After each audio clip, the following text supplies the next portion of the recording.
Detox drink అండి. Early morning hot water లో పుదీనాని బాగా బాయిల్ చేసుకొని ఆ వాటర్ ని తీసుకోవాలి. ఇప్పుడు స్వీట్ పొటాటో సలాడ్ ఎలా చేయాలో చూద్దాము. 100 నుంచి 150 గ్రామ్స్ స్వీట్ పొటాటో తీసుకుంటే సరిపోతుంది. స్వీట్ పొటాటో సలాడ్ చేసుకోవడానికి ముందుగా స్వీట్ పొటాటోని ఇలా బాయిల్ చేసుకుని పీల్ ఆఫ్ చేసుకుని పీసెస్ గా కట్ చేసుకోవాలి. ఇలా బాయిల్ చేసుకున్న స్వీట్ పొటాటోలోకి చిటికెడు చాట్ మసాలా యాడ్ చేసుకుందాము. అలాగే కొంచెం సాల్ట్ వేసుకుందాము. దీంట్లోకి మీ రుచికి తగినట్టుగా కొంచెం లెమన్ యాడ్ చేసుకోండి. ఈ మిశ్రమాన్ని బాగా మిక్స్ చేసుకుందాం. Sweet potato salad ready. ఇప్పుడు గ్రీన్ పులావ్ ఎలా చేయాలో చూద్దాం. ముందుగా గ్రీన్ పులావ్ చేసుకోవడానికి 2 కప్స్ రైస్ ని 1 అవర్ ముందే నానబెట్టుకోవాలి. సోయా చంక్స్ అండి. సోయా చంక్స్ అంటే మనకి మిల్ మేకర్ వావ్ వాటర్ లో నానబెట్టేసుకోవాలి. అలాగే పాలకూరని మిక్సీ పట్టేసుకుని పేస్ట్ చేసేసుకుందాం. ఈ 3 రెడీ పెట్టుకున్న తర్వాత గ్రీన్ పులావ్ స్టార్ట్ చేద్దాము. నేను 3 మెంబర్స్ కి సరిపడా క్వాంటిటీ చేస్తున్నాను కాబట్టి 2 కప్స్ రైస్ తీసుకున్నాను. అదే మీరు ఒకరికి సరిపడా చేసుకునేటట్లయితే 60 గ్రామ్స్ రైస్ తీసుకోండి, సరిపోతుంది. ఇప్పుడు పాలకూరని మిక్సీ పట్టేసుకుందాం. పాలకూర పేస్ట్ చేసి పెట్టుకున్నాము. ఇప్పుడు పులావ్ చేద్దాం. ముందుగా గ్రీన్ పులావ్ చేసుకోవడానికి స్టవ్ ఆన్ చేసుకుని కుక్కర్ పెట్టుకున్నాము. కుక్కర్ లోకి 2 స్పూన్స్ ఆయిల్ యాడ్ చేసుకుందాం. ఆయిల్ వేడెక్కింది. ఆయిల్లోకి ఒక బిర్యానీ ఆకు, 4 లవంగాలు, చిన్న ముక్క దాల్చిన చెక్క వేసుకుందాం. అలాగే ఒక హాఫ్ మీడియం సైజ్ ఆనియన్, 2 పచ్చిమిరపకాయలు కట్ చేసి వేసుకుందాం.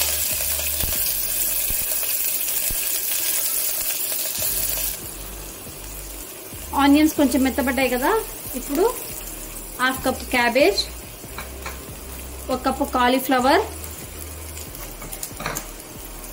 1 half cup capsicum, 1 cup carrot, 1 cup green peas, ఇవన్నీ వేసుకొని ఒక 5 నిమిషాలు ఆయిల్లో బాగా మగ్గనిద్దాం. కొంచెం మెత్తబడేంత వరకు కలుపుకుంటూ కుక్ చేసుకోండి. స్టవ్ని మీడియం ఫ్లేమ్లో అడ్జస్ట్ చేసుకోండి. వెజిటేబుల్స్ అన్ని బాగా వేగాయి కదా. ఇందులోకి మనం ముందుగా నానబెట్టుకున్న రైస్ ని యాడ్ చేసేసుకుందాం. రైస్ ని ఒక 2 నిమిషాలు బాగా కలుపుకుందాము.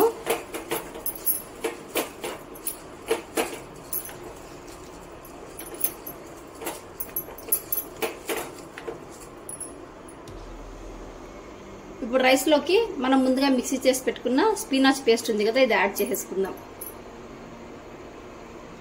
అలాగే ముందుగా నానబెట్టుకున్న సోయా చంక్స్ ఉన్నాయి కదా, వీటిని వాటర్ స్క్వీజ్ చేసేసి లోపలికి యాడ్ చేసేసుకుందాం. ఇప్పుడు ఈ మిశ్రమాన్ని అంతా ఒకసారి బాగా మిక్స్ చేసుకుందాము. ఇప్పుడు ఈ రైస్ లోకి రుచికి తగినంత సాల్ట్ ని యాడ్ చేసుకుందాము. అలాగే 2 కప్స్ రైస్ తీసుకున్నాం కదా, రైస్ కి double quantity 4 cups water add చేసుకోవాలి. 4 కప్స్ వాటర్ యాడ్ చేసుకొని వాటర్ వేసాం కదా, ఒకసారి బాగా మిక్స్ చేసుకొని కుక్కర్ విజిల్ పెట్టేద్దాము. 3 విజిల్స్ వచ్చాక చల్లారినాక మళ్ళీ చూద్దాం. కుక్కర్ విజిల్ చల్లారింది. చూడండి, మూత ఓపెన్ చేస్తున్నాను. గ్రీన్ పులావ్ ఎంత బాగా కుక్ అయిందో. వావ్. ప్లేట్లోకి సర్వ్ చేసుకుందాము. చూడండి, వేడి వేడి green pulao ready. Raita prepare చేసుకోవడానికి ముందుగా 1 కప్లో ఇలా కర్డ్ తీసుకోవాలి. ఈ కర్డ్లోకి సన్నగా తరిగి పెట్టుకున్న ఆనియన్స్, అలాగే సన్నగా తరిగి పెట్టుకున్న టమాటోస్, సన్నగా చాప్ చేసి పెట్టుకున్న కీరా, అలాగే సన్నగా తరిగి పెట్టుకున్న క్యారెట్ యాడ్ చేసుకుందాము. గార్నిష్ కోసం కొంచెం కొత్తిమీర యాడ్ చేసుకుందాము. రుచికి సరిపడా సాల్ట్ యాడ్ చేసుకోండి. అలాగే కొంచెం పెప్పర్ పౌడర్, ఇవన్నీ వేసి బాగా మిక్స్ చేసుకోవాలి. ఇప్పుడు వీటిలోకి కొంచెం లెమన్, మీ టేస్ట్కి తగ్గట్టుగా లెమన్ యాడ్ చేసుకోండి. నేను ఫ్యూ డ్రాప్స్ యాడ్ చేస్తున్నాను. ఇందులోకి రుచికి సరిపడా సాల్ట్ యాడ్ చేసుకుందాం. ఇప్పుడు ఈ మిశ్రమాన్ని బాగా మిక్స్ చేసుకోవాలి. మనం స్పూన్తో మిక్స్ చేయొచ్చు, అంత బాగా మిక్స్ అవ్వదండి. ప్రతి పీస్కి సాల్ట్ లెమన్ పట్టాలి కదా, అందుకనే నేను చేతితో మిక్స్ చేస్తున్నాను.